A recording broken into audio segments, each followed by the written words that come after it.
දික්කසාද නඩුවක් ගොනු කරාට පස්සේ මේ දික්කසාදය ලබා ගන්න කොච්චර කාලයක් ගත වෙනවද කියන එක ගොඩක් දෙනෙක්ට තියෙන ප්‍රශ්නයක්. මෙන්න මේ වගේ කාලයක් හරියටම ගත වෙනවා කියලා කාටවත් හරියටම කියන්න බෑ.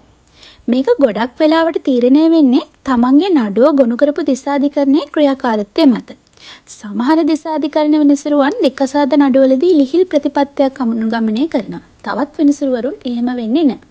ඒ වගේම තමයි බොහෝ අධිකරණවල තියෙන නඩු තදබදයේ හින්දා නඩුවක් සඳහා ඉදිරි දිනයක් ලබා දෙන්නේ මාස 3-4ක් වගේ පරතරයක් තියලා.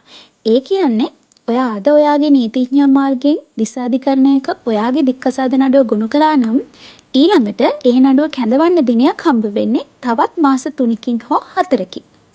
මෙතනදී ඔයාගේ නඩුවේ ඉල්ලීමේ ස්වභාවය කොහොමද? ඔයා කියන කාරණාවලට අනෙක් පාර්ශ්වයේ දක්වන ප්‍රතිචාරය කොහොමද? මේකට අපි කියනවා නඩුව හබ කරනවද නැද්ද කියලා. මෙන්න මේ කියන කාරණාත් ඔයාගේ නඩුව අවසන් වන කාලය තීරණය කරන්න අඩු වැඩි වශයෙන් බලපානවා.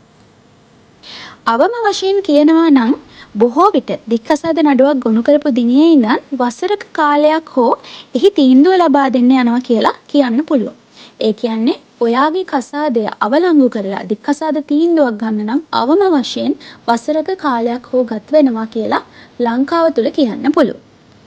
දික්කසාද සම්බන්ධයෙන් වැඩිදුර තොරතුරු හරි දැනගන්න ඕන නම් ඉදිරි වීඩියෝත් එක්ක එකතු වෙන්න.